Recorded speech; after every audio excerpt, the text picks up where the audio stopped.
जी नमस्कार दोस्तों।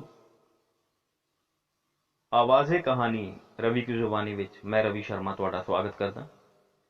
दोस्तों अज 13वीं कड़ी विच मैं लैके आया एक उगे नौजवान कलाकार उमरबीर सिंह की लिखी कहानी पियानो।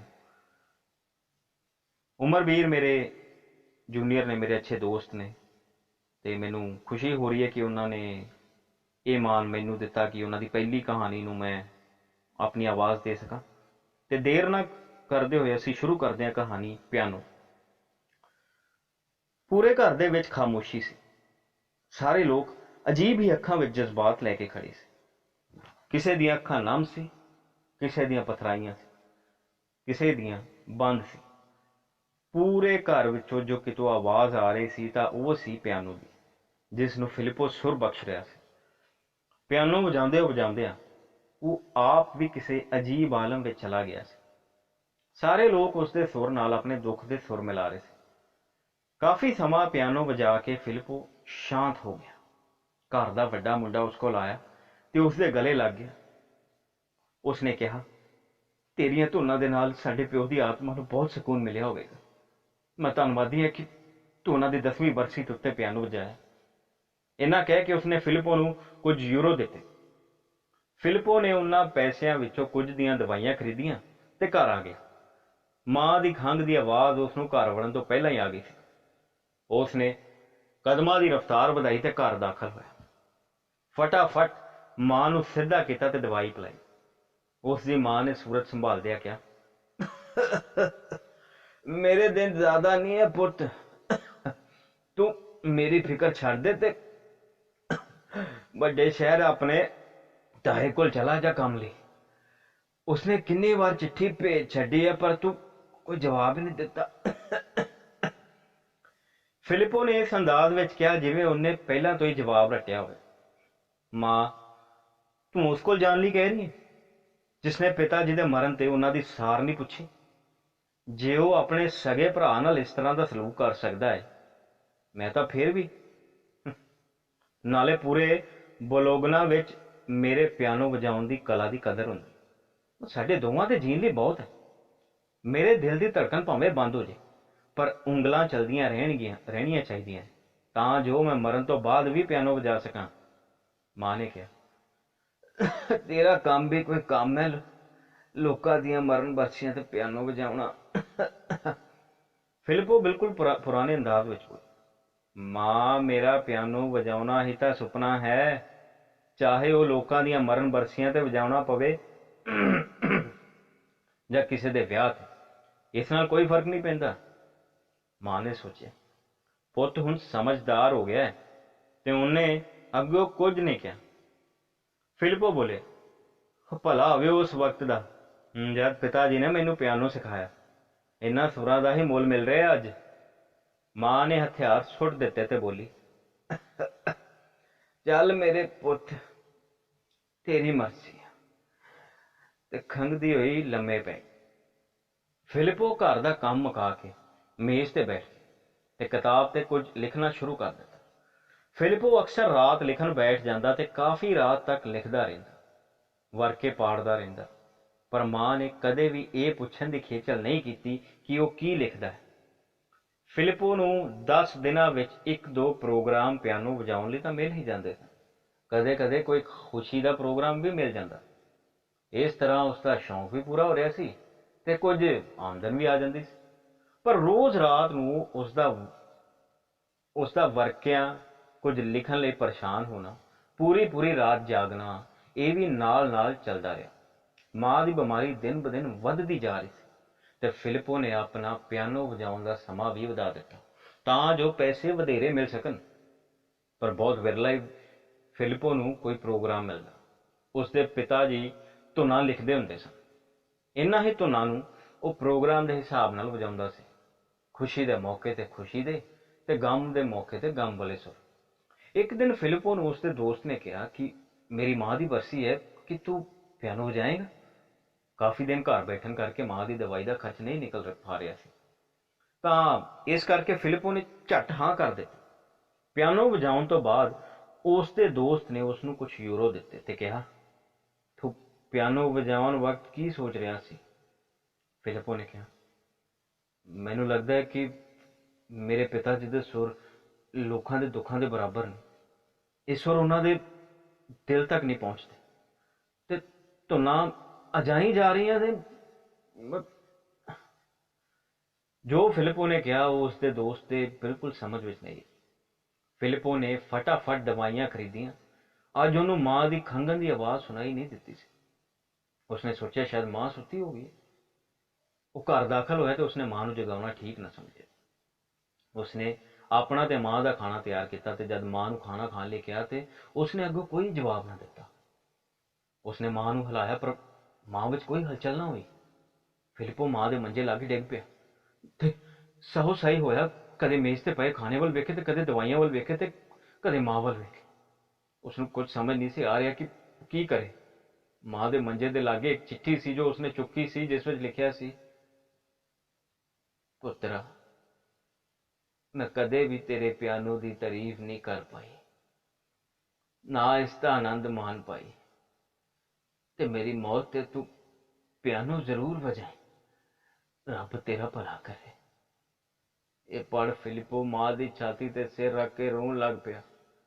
ਮਾਂ ਦੀਆਂ ਸਾਰੀਆਂ ਰਸਮਾਂ ਰਿਵਾਜਾਂ ਪੂਰੀਆਂ ਕਰਕੇ ਉਹ ਸਾਰੀ ਰਾਤ ਬਿਨਾਂ ਥਕੇ ਬਿਨਾਂ ਰੁਕੇ ਪਿਆਨੋ ਵਜਾਉਂਦਾ ਰਿਹਾ। ਸਵੇਰ ਤੱਕ ਉਹਦੀਆਂ ਉਂਗਲਾਂ ਤੇ ਛਾਲੇ ਪੈ ਚੁੱਕੇ ਸਨ।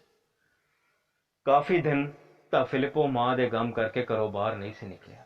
ਸਾਰਾ ਦਿਨ ਕਾਗਜ਼ਾਂ ਤੇ ਮੱਥਾ ਮਾਰਦਾ ਰਹਿੰਦਾ ਤੇ ਪੂਰੀ ਰਾਤ ਪਿਆਨੋ ਵਜਾਉਂਦਾ ਰਹਿੰਦਾ। ਖਾਣ ਪੀਣ ਉਸਨੂੰ ਪੂਰਾ ਹੀ ਭੁੱਲ ਚੁੱਕਾ ਸੀ। ਇੱਕ ਦਿਨ ਫਿਲਿਪੋ ਦੇ ਪਿਤਾ ਜੀ ਦੇ ਦੋਸਤ ਉਸਨੂੰ ਮਿਲਣ ਆਏ ਤੇ ਕਿਹਾ, ਮੇਰੀ ਬੇਟੀ ਦਾ ਜਨਮ ਦਿਨ ਹੈ, ਕਿ ਤੂੰ ਪਿਆਨੋ ਵਜਾਏਂਗਾ ਉਸ ਮੌਕੇ?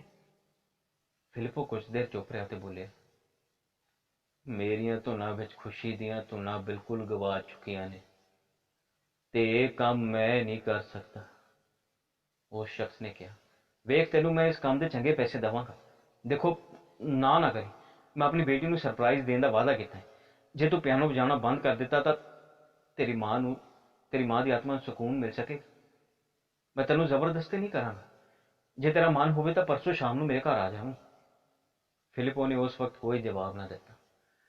ਜਦ ਜਨਮ ਦਿਨ ਵਾਲੀ ਸ਼ਾਮ ਆਈ ਤਾਂ ਫਿਲਿਪੋ ਉੱਥੇ ਪਹੁੰਚ ਗਿਆ ਤਾਂ ਉਹ ਸ਼ਖਸ ਉਸ ਨੂੰ ਵੇਖ ਕੇ ਬਹੁਤ ਖੁਸ਼ ਹੋਇਆ। ਇਹ ਪਰਿਵਾਰ ਬੋਲੋਗਨਾ ਦੇ ਅਮੀਰ ਪਰਿਵਾਰਾਂ ਵਿੱਚੋਂ ਇੱਕ ਸੀ ਤੇ ਉਸ ਮਹਿਫਿਲ ਵਿੱਚ ਸ਼ਹਿਰ ਦੀਆਂ ਬਹੁਤ ਖਾਸ ਹਸਤੀਆਂ ਆਈਆਂ ਸਨ। ਉਸ ਸ਼ਖਸ ਨੇ ਆਪਣੀ ਬੇਟੀ ਨਾਲ ਉਸ ਦਾ ਤਾਰੁਫ ਕਰਾਇਆ ਤੇ ਕਿਹਾ, ਇਹ ਹੈ ਮੇਰੀ ਬੇਟੀ ਐਲੀਓਨੋਰਾ। ਫਿਲਿਪੋ ਨੇ ਉਸ ਵੱਲ ਵੇਖਿਆ ਤੇ ਉਸਨੂੰ ਇਸ ਤਰ੍ਹਾਂ ਲੱਗਾ ਜਿਵੇਂ ਹਜ਼ਾਰਾਂ ਧੁਨਾਂ ਉਸਦੇ ਜ਼ਿਹਨ ਵਿੱਚ ਉੱਭਰ ਗਈਆਂ ਹੋਣ। ਫਿਲਿਪੋ ਨੇ ਉਸ ਨੂੰ ਜਨਮ ਦਿਨ ਦੀ ਮੁਬਾਰਕਬਾਦ ਦਿੱਤੀ ਤੇ ਆਪਣਾ ਪਿਆਨੋ ਤੇ ਸਥਾਨ ਸੰਭਾਲ ਲਿਆ। ਜਦ ਫਿਲਿਪੋ ਨੇ ਵਜਾਉਣਾ ਸ਼ੁਰੂ ਕੀਤਾ ਤਾਂ ਸਾਰੇ ਲੋਕਾਂ ਦੇ ਪੈਰ ਆਪ ਮੁਹਾਰੇ ਨੱਚਣ ਲੱਗ ਪਏ। ਉਸ ਦੀਆਂ ਧੁਨਾਂ ਵਿੱਚੋਂ ਬੇਅੰਤ ਖੇੜੇ ਨਿਕਲ ਰਹੇ ਸਨ।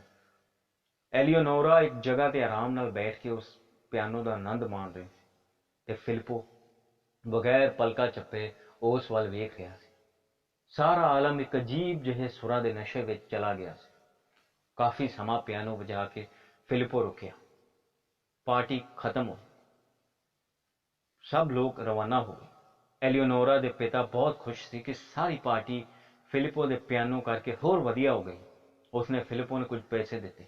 ਪਹਿਲਾਂ ਤਾਂ ਉਸਨੇ ਇਨਕਾਰ ਕੀਤਾ ਪਰ ਬਾਅਦ ਵਿੱਚ ਉਸਨੇ ਰੱਖ ਹੀ ਲਿਆ। ਘਰ ਪਹੁੰਚ ਕੇ ਫਿਲਿਪੋ ਆਦਤ ਅਨੁਸਾਰ ਪੂਰੀ ਰਾਤ ਕਾਗਜ਼ਾਂ ਤੇ ਹੀ ਮੱਥਾ ਮਾਰਦਾ ਰਿਹਾ। ਕੁਝ ਦਿਨਾਂ ਬਾਅਦ ਐਲੀਓਨੋਰਾ ਤੇ ਉਸਦੇ ਪਿਤਾ ਫਿਲਿਪੋ ਦੇ ਘਰ ਆਏ ਤੇ ਉਸਨੇ ਫਿਲਿਪੋ ਨੂੰ ਕਿਹਾ, ਉਸ ਦਿਨ ਤੇਰੀਆਂ ਧੁਨਾਂ ਦਾ ਮੇਰੀ ਬੇਟੀ ਤੇ ਬਹੁਤ ਗਹਿਰਾ ਅਸਰ ਹੋਇਆ ਤੇ ਉਹ ਪਿਆਨੋ ਸਿੱਖਣਾ ਚਾਹੁੰਦੀ ਤੇ ਮੈਂ ਚਾਹੁੰਦਾ ਕਿ ਤੂੰ ਉਸ ਨੂੰ ਸਿਖਾਏ। ਫਿਲਿਪੋ ਉਹਨਾਂ ਦੋਵਾਂ ਦੇ ਮੂੰਹਾਂ ਵੱਲ ਦੇਖਦਾ ਰਿਹਾ ਕਾਫੀ ਦੇਰ ਤੱਕ ਤੇ ਫਿਰ ਸ਼ਾਂਤ ਭਰੇ ਲਹਿਜੇ ਵਿੱਚ ਕਿਹਾ, ਜੀ ਮੈਂ ਕੋਸ਼ਿਸ਼ ਕਰਾਂਗਾ। ਤੇ ਅਗਲੀ ਸ਼ਾਮ ਫਿਲਿਪੋ ਉਹਨਾਂ ਦੇ ਘਰ ਚਲਾ ਗਿਆ। ਐਲੀਓਨੋਰਾ ਪੂਰੀ ਸੱਜ ਧੱਜ ਕੇ ਪਿਆਨੋ ਦੇ ਸਾਹਮਣੇ ਬੈਠੀ ਸੀ। ਐਲੀਓਨੋਰਾ ਨੇ ਬੜੀ ਉਤਸੁਕਤਾ ਨਾਲ ਪੁੱਛਿਆ, ਸ਼ੁਰੂਆਤ ਕਿੱਥੋਂ ਕਰਾਓਗੇ? ਫਿਲਿਪੋ ਕਾਫੀ ਦੇਰ ਤੱਕ ਉਸਦਾ ਚਿਹਰਾ ਦੇਖਦਾ ਰਿਹਾ ਤੇ ਫਿਰ ਬੋਲਿਆ, ਕੁਦਰਤ। ਤੇ ਉਹ ਉਸ ਨੂੰ ਲੈ ਕੇ ਬਾਹਰ ਚਲਾ ਗਿਆ। ਫਿਲਿਪੋ ਨੇ ਫਿਰ ਐਲੀਓਨੋਰਾ ਨੂੰ ਕਿਹਾ, ਪਿਆਨੋ ਦਾ ਸਵਾਦ ਉਹੀ ਮਾਣ ਸਕਦਾ ਹੈ ਜਿਸਨੇ ਕੁਦਰਤ ਦਾ ਸਵਾਦ ਮਾਣਿਆ। ਸੁਣੋ ਇਹਨਾਂ ਪੰਛੀਆਂ ਨੂੰ, ਸੁਣੋ ਇਹਨਾਂ ਹਵਾਵਾਂ ਨੂੰ, ਸੁਣੋ ਇਹਨਾਂ ਦਰਖਤਾਂ ਨੂੰ। ਕੁਦਰਤ ਦੀ ਹਰ ਸ਼ੈ ਹੀ ਸੰਗੀਤ ਹੈ। ਕੁਦਰਤ ਦੀ ਹਰ ਸ਼ੈ ਹੀ ਸੰਗੀਤ। ਉਹ ਫਿਲਿਪੋ ਦੀਆਂ ਗੱਲਾਂ ਵਿੱਚ ਇਸ ਕਦਰ ਗਵਾਚ ਗਈ ਕਿ ਜਿਵੇਂ ਉਹਦੇ ਲਈ ਸਾਰੀ ਕੁਦਰਤ ਫਿਲਿਪੋ ਹੀ ਹੋਵੇ। ਉਹ ਦੋਵੇਂ ਕਾਫੀ ਦੇਰ ਤੱਕ ਬਾਗ ਦੇ ਵਿੱਚ ਨਦੀ ਦੇ ਕਿਨਾਰੇ ਟਹਿਲਦੇ ਰਹੇ ਤੇ ਉਹ ਦੋਵੇਂ ਜਦੋਂ ਘਰ ਵਾਪਸ ਜਾ ਰਹੇ ਸਨ ਤੇ ਫਿਲਿਪੋ ਨੇ ਉਸ ਤੋਂ ਪੁੱਛਿਆ, ਅੱਜ ਫਿਰ ਕੀ ਮਹਿਸੂਸ ਕੀਤਾ ਤੁਸੀਂ? ਤਾਂ ਐਲੀਓਨੋਰਾ ਉਸ ਦੀਆਂ ਅੱਖਾਂ ਵਿੱਚ ਅੱਖਾਂ ਪਾ ਕੇ ਬੋਲੀ, ਸੁਰ, ਮੈਂ ਸੁਰ ਮਹਿਸੂਸ ਕੀਤੇ ਨੇ। ਫਿਲਿਪੋ ਉਸ ਨੂੰ ਇਸ ਤਰ੍ਹਾਂ ਦੇਖ ਰਿਹਾ ਸੀ ਜਿਵੇਂ ਉਸ ਦੇ ਮਹਿਸੂਸ ਕੀਤੇ ਹੋਏ ਸੁਰਾਂ ਨੂੰ ਸੁਣ ਰਿਹਾ ਹੋਵੇ। ਕਾਫੀ ਦਿਨਾਂ ਤੱਕ ਇਸ ਤਰ੍ਹਾਂ ਕੁਦਰਤ ਵਿੱਚ ਸੁਰ ਸੁਣਨ ਦਾ ਸਿਲਸਿਲਾ ਚੱਲਦਾ ਰਿਹਾ। ਫਿਰ ਇੱਕ ਦਿਨ ਫਿਲਿਪੋ ਨੇ ਉਸ ਦੀਆਂ ਉਂਗਲਾਂ ਨਾਲ ਪਿਆਨੋ ਵਜਾਇਆ। ਦੋਵਾਂ ਨੇ ਇੱਕ ਦੂਜੇ ਦਾ ਸਪਰਸ਼ ਮਹਿਸੂਸ ਕੀਤਾ। ਕਾਫੀ ਦੇਰ ਤੱਕ ਉਹ ਉਸ ਦੀਆਂ ਉਂਗਲਾਂ ਪੜ ਕੇ ਪਿਆਨੋ ਵਜਾਉਂਦਾ ਰਿਹਾ। ਸਮਾਂ ਪਾ ਕੇ ਐਲੀਓਨੋਰਾ ਕਾਫੀ ਅੱਛਾ ਪਿਆਨੋ ਵਜਾਉਣ ਲੱਗ ਪਈ। ਉਹ ਫਿਲਿਪੋ ਦੀ ਗੈਰ ਹਾਜ਼ਰੀ ਵਿੱਚ ਸਾਰਾ ਦਿਨ ਪਿਆਨੋ ਵਜਾਉਂਦੀ ਰਹੀ। ਉਸ ਦੇ ਪਿਤਾ ਨੇ ਉਸ ਨੂੰ ਕਿਹਾ, ਬਹੁਤ ਸਾਰਾ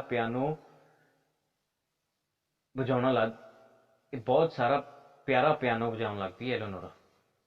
ਤੇ ਐਲੀਓਨੋਰਾ ਨੇ ਮੁਸਕਰਾ ਕੇ ਕਿਹਾ, ਸਭ ਕੁਦਰਤ ਦੀ ਦੇਣ। ਸ਼ਾਇਦ ਉਸ ਦੇ ਪਿਤਾ ਨੂੰ ਇਹ ਜਵਾਬ ਸਮਝ ਨਹੀਂ ਆਇਆ। ਕੁਝ ਦਿਨ ਫਿਲਿਪੋ ਐਲੀਓਨੋਰਾ ਦੇ ਘਰ ਨਹੀਂ ਆਇਆ। ਉਹ ਬਹੁਤ ਪਰੇਸ਼ਾਨ ਹੋ ਗਈ ਤੇ ਉਹਨੂੰ ਵੇਖਣ ਉਹਦੇ ਘਰ ਗਈ। ਜਦ ਉਸਦੇ ਘਰ ਪਹੁੰਚੀ ਤਾਂ ਉਸਨੇ ਦੇਖਿਆ ਕਿ ਫਿਲਿਪੋ ਮੇਜ਼ ਤੇ ਬੈਠ ਕੇ ਕਾਗਜ਼ਾਂ ਨਾਲ ਅਜੀਬ ਜਿਹੀ ਜੰਗ ਲੜ ਰਿਹਾ ਹੈ। ਐਲੀਓਨੋਰਾ ਨੂੰ ਵੇਖ ਕੇ ਫਿਲਿਪੋ ਉੱਠਿਆ ਤੇ ਉਸਨੂੰ ਬੈਠਣ ਲਈ ਕਿਹਾ। ਐਲੀਓਨੋਰਾ ਨੇ ਕਿਹਾ, ਤੁਸੀਂ ਕਾਫੀ ਦਿਨ ਤੋਂ ਆਏ ਨਹੀਂ, ਮੈਂ ਪਰੇਸ਼ਾਨ ਸੀ। ਤੁਸੀਂ ਠੀਕ ਤਾਂ ਹੋ ਨਾ? ਉਹ ਸਭ ਕੁਝ ਇੱਕੋ ਸਾਹ ਵਿੱਚ ਹੀ ਬੋਲ ਗਏ। ਫਿਲਿਪੋ ਬੋਲਿਆ, ਜੀ ਮੈਂ ਠੀਕ ਹਾਂ, ਬਸ ਜੋ ਕੁਦਰਤ ਨੇ ਤੁਹਾਨੂੰ ਸੁਰ ਬਖਸ਼ੇ ਨੇ ਉਹਨਾਂ ਨੂੰ ਹੀ ਪਿਰੋ ਰਿਹਾ। ਉਹ ਮੁਸਕਰਾਈ। ਫਿਲਿਪੋ ਨੇ ਕਿਹਾ, ਵੇਖੋ ਕਿੰਨੇ ਅਫਸੋਸ ਦੀ ਗੱਲ ਹੈ ਕਿ ਸਾਡੇ ਮੁਲਕ ਇਟਲੀ ਦੇ ਵਿੱਚ ਹੀ ਪਿਆਨੋ ਦਾ ਇਜਾਦ ਹੋਇਆ, ਪਰ ਸਾਡੇ ਸ਼ਹਿਰ ਦੇ ਲੋਕ ਪਿਆਨੋ ਸੁਣਨ ਦੇ ਜ਼ਿਆਦਾ ਸ਼ੌਕੀਨ ਨੇ ਵਜਾਉਣ ਦੇ ਨਾਲੋਂ।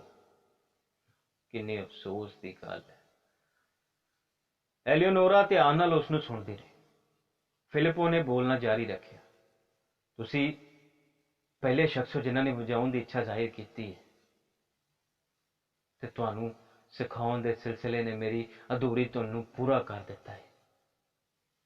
ਇੰਨਾ ਕਹਿ ਕੇ ਫਿਲਿਪੋ ਉੱਠਿਆ ਤੇ ਮੇਜ਼ ਤੇ ਪਈ ਕਿਤਾਬ ਐਲੀਓਨੋਰਾ ਨੂੰ ਫੜਾ ਦਿੱਤੀ ਤੇ ਕਿਹਾ, ਜਦੋਂ ਮੈਂ ਲੋਕਾਂ ਦੀ ਮੌਤ ਦੀ ਬਰਸੀ ਤੇ ਪਿਆਨੋ ਵਜਾਉਂਦਾ ਸੀ ਨਾ, ਤਾਂ ਮੈਂ ਸੋਚਦਾ ਸੀ ਕਿ ਮੇਰੀ ਧੁਨ ਲੋਕਾਂ ਦੇ ਦੁੱਖ ਨਾਲ ਖਰੀ ਨਹੀਂ ਉਤਰੇ ਤੇ ਮੈਂ ਕਾਫੀ ਚਿਰਾਂ ਤੋਂ ਇੱਕ ਧੁਨ ਲਿਖਣ ਦੀ ਕੋਸ਼ਿਸ਼ ਕਰ ਰਿਹਾ ਸੀ ਜੋ ਕਿਸੇ ਦੀ ਮੌਤ ਤੇ ਬਿਲਕੁਲ ਖਰੀ ਉਤਰੇ, ਜਿਸ ਨੂੰ ਮੈਂ ਫਖਰ ਨਾਲ ਮੌਤ ਦਾ ਗੀਤ ਕਹਿ ਸਕਾਂ। ਇਹ ਧੁਨ ਮੈਂ ਮੁਕੰਮਲ ਕੀਤੀ ਹੈ ਤੇ ਇਸ ਨੂੰ ਮੈਂ ਤੁਹਾਡੀਆਂ ਨਜ਼ਰਾਂ ਵਿੱਚੋਂ ਲਿਖਿਆ ਹੈ। ਫਿਲਿਪੋ ਨੇ ਉਸਦਾ ਹੱਥ ਫੜਿਆ ਤੇ ਬੋਲਿਆ, ਮਾਂ ਦੇ ਜਾਣ ਤੋਂ ਬਾਅਦ ਮੈਨੂੰ ਇਸ ਤਰ੍ਹਾਂ ਲੱਗਾ ਜਿਵੇਂ ਮੇਰੇ ਸੁਰ ਸਾਰੇ ਗਵਾਚ ਗਏ ਹੋਣ ਤੇ ਮੇਰੀ ਇਹ ਧੁਨ ਸ਼ਾਇਦ ਕਦੇ ਮੁਕੰਮਲ ਨਾ ਹੋ ਪਾਵੇ। ਪਰ ਤੁਹਾਡੀਆਂ ਨਜ਼ਰਾਂ ਵਿੱਚੋਂ ਮੈਨੂੰ ਮੇਰੇ ਗਵਾਚੇ ਹੋਏ ਸੁਰ ਲੱਭੇ ਨੇ। ਮੈਂ ਆਪਣੇ ਸੁਰਾਂ ਨੂੰ ਤਾਂ ਪਾ ਲਿਆ, ਪਰ ਮੈਂ ਸੁਰ ਦੇਣ ਵਾਲੀ ਦੇਵੀ ਤੋਂ ਦੂਰ ਹਾਂ। ਐਲੀਓਨੋਰਾ ਦੀ ਅੱਖਾਂ ਵਿੱਚੋਂ ਹੰਝੂ ਵਹਿ ਰਹੇ ਸੀ। ਫਿਲਿਪੋ ਨੂੰ ਇਹਨਾਂ ਹੰਝੂਆਂ ਵਿੱਚੋਂ ਸਲਾਖਾਂ ਨਜ਼ਰੀ ਆਈਆਂ ਜਿਨ੍ਹਾਂ ਨੂੰ ਐਲੀਓਨੋਰਾ ਪਾਰ ਨਹੀਂ ਕਰ ਸਕਦੀ। ਫਿਲਿਪੋ ਆਪਣੇ ਪਿਆਨੋ ਵੱਲ ਗਿਆ ਤੇ ਆਪਣੀ ਮੁਹੱਬਤ ਦੀ ਗਹਿਰਾਈ ਉਸਨੇ ਪਿਆਨੋ ਦੀਆਂ ਧੁਨਾਂ ਰਾਹੀਂ ਦੱਸੀ। ਐਲੀਓਨੋਰਾ ਵਿੱਚੋਂ ਹੀ ਉੱਠ ਕੇ ਰੋਂਦੀ ਰੋਂਦੀ ਘਰ ਚਲੀ ਗਈ, ਪਰ ਫਿਲਿਪੋ ਪੂਰੀ ਰਾਤ ਉਸੇ ਧੁਨ ਨੂੰ ਵਜਾਉਣ ਵਿੱਚ ਮਗਨ ਰਿਹਾ। ਅਗਲੇ ਦਿਨ ਫਿਲਿਪੋ ਉਸਦੇ ਘਰ ਗਿਆ। ਐਲੀਓਨੋਰਾ ਤਾਂ ਘਰ ਨਹੀਂ ਸੀ, ਪਰ ਉਸਦੇ ਪਿਤਾ ਜੀ ਸੀ। ਉਸਦੇ ਪਿਤਾ ਜੀ ਉਸ ਨੂੰ ਦੇਖ ਕੇ ਬਹੁਤ ਖੁਸ਼ ਹੋਏ ਤੇ ਬੋਲੇ, ਫਿਲਿਪੋ, ਮੈਂ ਤੇਰੇ ਵੱਲ ਹੀ ਆਉਣ ਲੱਗਾ ਸੀ। ਤੂੰ ਐਲੀਓਨੋਰਾ ਨੂੰ ਬਹੁਤ ਵਧੀਆ ਪਿਆਨੋ ਸਿਖਾਇਆ। ਕੱਲ ਉਸਦੀ ਸ਼ਾਦੀ ਹੈ ਤੇ ਪਿਆਨੋ ਵਾਲਾ ਕੰਮ ਮੈਂ ਤੈਨੂੰ ਹੀ ਦੇਵਾਂਗਾ, ਠੀਕ ਹੈ? ਐਲੀਓਨੋਰਾ ਕੁਝ ਸਮਾਨ ਖਰੀਦਣ ਕੱਲ ਜਰਾ ਨਾ ਬਾਹਰ ਗਈ ਹੈ, ਅੱਜ ਤਾਂ ਉਹ ਮਿਲ ਨਹੀਂ ਸਕੇਗੀ। ਤੂੰ ਹੁਣ ਸਿੱਧਾ ਕੱਲ ਹੀ ਆਵੀਂ। ਫਿਲਿਪੋ ਪੂਰੀ ਰਾਤ ਪਿਆਨੋ ਵਜਾਉਂਦਾ ਰਿਹਾ। ਉਸ ਲਈ ਦੁੱਖ ਸੁੱਖ ਸਭ ਨੂੰ ਜ਼ਾਹਿਰ ਕਰਨ ਦਾ ਜ਼ਰੀਆ ਸਿਰਫ ਪਿਆਨੋ ਸੀ, ਪਰ ਇਸ ਨੂੰ ਸਮਝਣ ਵਾਲਾ ਇੱਥੇ ਕੋਈ ਵੀ ਨਹੀਂ ਸੀ। ਤੇ ਅਗਲੇ ਦਿਨ ਐਲੀਓਨੋਰਾ ਦੇ ਘਰ ਪਹੁੰਚ ਕੇ ਉਸਨੇ ਨਾ ਕਿਸੇ ਨੂੰ ਬੁਲਾਇਆ ਤੇ ਨਾ ਕਿਸੇ ਵੱਲ ਵੇਖਿਆ, ਸਿੱਧਾ ਪਿਆਨੋ ਵਜਾਉਣ ਲੱਗ ਪਿਆ ਤੇ ਸਾਰੇ ਆਲਮ ਨੂੰ ਖੁਸ਼ ਮਿਜ਼ਾਜ ਬਣਾ ਦਿੱਤਾ। ਉਸ ਦੀ ਨਜ਼ਰ ਐਲੀਓਨੋਰਾ ਵੱਲ ਨਹੀਂ ਸੀ, ਸਿਰਫ ਆਪਣੀ ਉਂਗਲਾਂ ਵੱਲ ਸੀ ਜੋ बिना रुके बिना थके सारे माहौल ਨੂੰ खुश मिजाज बना रही सी। ਜਿਉਂ-ਜਿਉਂ ਰਸਮਾਂ ਅੱਗੇ ਵਧ ਰਹੀਆਂ ਸਨ, ਤਿਉਂ-ਤਿਉਂ ਉਸ ਦੀਆਂ ਉਂਗਲਾਂ ਦੀ ਰਫ਼ਤਾਰ ਵਧ ਰਹੀ ਸੀ। ਫਿਰ ਐਲੀਨੋਰਾ ਦੇ ਪਿਤਾ ਨੇ ਉਸ ਨੂੰ ਕਿਹਾ, ਬਸ ਕਰ ਬਈ। ਫਿਲਿਪੋਸ ਪੂਰਾ ਸਾਉ ਸਾਈ ਤੇ ਪਸੀਨੋ ਪਸੀਨੀ ਹੋਇਆ ਪਿਆ ਸੀ। ਉਹ ਸਾਉ ਸਾਈ ਹੋਇਆ ਕਾਫੀ ਦੇਰ ਤੱਕ ਉਸਦੇ ਪਿਤਾ ਵੱਲ ਵੇਖਦਾ ਹੈ ਤੇ ਫਿਰ ਬਿਨਾਂ ਕੁਛ ਬੋਲੇ, ਬਿਨਾਂ ਕਿਸੇ ਨੂੰ ਮਿਲੇ ਉਹ ਉੱਥੋਂ ਚਲਾ ਗਿਆ। ਉਸ ਤੋਂ ਬਾਅਦ ਐਲੀਨੋਰਾ ਆਪਣੇ ਸਸੁਰਾਲ ਚਲੀ ਗਈ, ਜੋ ਕਿ ਉਸੇ ਸ਼ਹਿਰ ਵਿੱਚ ਹੀ ਸੀ। ਐਲੀਨੋਰਾ ਨੇ ਆਪਣੇ ਸਸੁਰਾਲ ਵਾਲਿਆਂ ਖਾਸ ਪਿਆਨੋ ਦੀ ਮੰਗ ਕੀਤੀ। ਉਹ ਕਾਫੀ ਵਕਤ ਪਿਆਨੋ ਵਜਾ ਕੇ ਗੁਜ਼ਾਰਦੀ।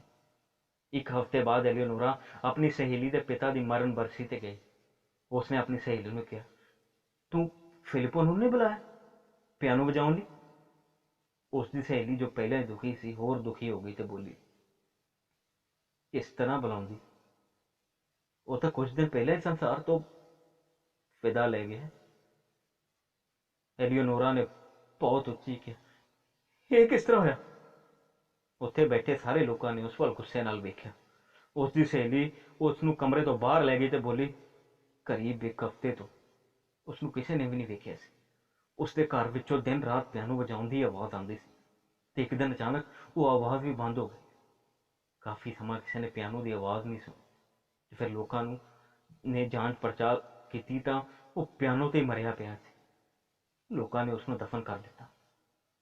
ਬਹੁਤ ਚੰਗਾ ਆਦਮੀ ਸੀ ਵਿਚਾਰਾ, ਪਰ ਉਹਦੇ ਪਿਆਨੋ ਦੀ ਆਵਾਜ਼ ਹਮੇਸ਼ਾ ਜ਼ਿੰਦਾ ਰਹੇਗੀ। ਐਲੀਨੋਰਾ ਜ਼ਿਆਦਾ ਸਮਾਂ ਉੱਥੇ ਰੁਕ ਨਾ ਪਾਈ ਤੇ ਸਿੱਧਾ ਉੱਥੋਂ ਗਈ ਜਿੱਥੇ ਉਸ ਨੂੰ ਦਫਨਾਇਆ ਗਿਆ ਸੀ। ਉਸ ਦੀ ਕਬਰ ਦੇ ਸਾਹਮਣੇ ਖਲੋ ਕੇ ਉਹ ਖਾਮੋਸ਼ ਨਿਗਾਹਾਂ ਨਾਲ ਤੱਕਦੀ ਰਹੀ ਤੇ ਨਾਲ ਵਾਅਦਾ ਕੀਤਾ ਕਿ ਪਿਆਨੋ ਇਸ ਸ਼ਹਿਰ ਵਿੱਚ ਕਦੇ ਵੀ ਚੁੱਪ ਨਹੀਂ ਰਹੇਗਾ, ਮੈਂ ਤੈਨੂੰ ਯਕੀਨ ਦਿਵਾਉਂਦੀ ਹਾਂ। ਫਿਰ ਉਹ ਗੁੰਮਸੁੰਮ ਉਸਦੇ ਘਰ ਵੱਲ ਵਧੀ। ਦਰਵਾਜ਼ਾ ਪਹਿਲਾਂ ਦਾ ਹੀ ਖੁੱਲ੍ਹਿਆ ਹੋਇਆ ਸੀ। ਖੈਰ, ਉਸ ਘਰ ਚੋਰੀ ਕਰਨ ਨੂੰ ਵੀ ਸੀ ਕੁਝ ਕਿ ਨਹੀਂ। ਐਲੀਨੋਰਾ ਅੰਦਰ ਗਈ ਤੇ ਆਪਣੀ ਉਂਗਲਾਂ ਨਾਲ ਉਸਨੇ ਉਸਦਾ ਪਿਆਨੋ ਛੂਹਿਆ ਤੇ ਫਿਲਿਪੋ ਦਾ ਸਪਰਸ਼ ਮਹਿਸੂਸ ਕੀਤਾ। ਫਿਰ ਉਸਨੇ ਉਸਦੀ ਕਿਤਾਬ ਖੋਲ੍ਹੀ, ਜਿਸ ਵਿੱਚ ਵੱਡਾ ਵੱਡਾ ਲਿਖਿਆ ਸੀ, ਮੌਤ ਦਾ ਗੀਤ। ਐਲੀਨੋਰਾ ਨੇ ਉਹ ਕਿਤਾਬ ਚੁੱਕੀ ਤੇ ਪਿਆਨੋ ਤੇ ਬੈਠ ਗਈ। ਫਿਰ ਉਸਨੇ ਮੌਤ ਦਾ ਗੀਤ ਵਜਾਉਣਾ ਸ਼ੁਰੂ ਕਰ ਦਿੱਤਾ। ਇਸ ਧੁਨ ਦੇ ਵਿੱਚ ਇੰਨੀ ਉਦਾਸੀ ਤੇ ਸੋਗ ਸੀ ਜਿਵੇਂ ਦੁਨੀਆ ਦੀ ਹਰ ਸ਼ੈ ਫਿਲਿਪੋ ਦੀ ਮੌਤ ਦਾ ਅਫਸੋਸ ਕਰ ਰਹੀ ਸੀ। ਸਾਰਿਆਂ ਦੀਆਂ ਅੱਖਾਂ ਵਿੱਚੋਂ ਹੰਝੂ ਵਹਿ ਰਹੇ ਹੋਣ। ਸਾਰਾ ਬੋਲੋਗਨਾ ਸ਼ਹਿਰ ਉਦਾਸੀ ਦੇ ਆਲਮ ਵਿੱਚ ਚਲਾ ਗਿਆ ਹੋਵੇ। ਐਲੀਨੋਰਾ ਨਾਲ ਨਾਲ ਰੋ ਰਹੀ ਸੀ ਤੇ ਨਾਲ ਨਾਲ ਪਿਆਨੋ ਵਜਾ ਰਹੀ ਸੀ।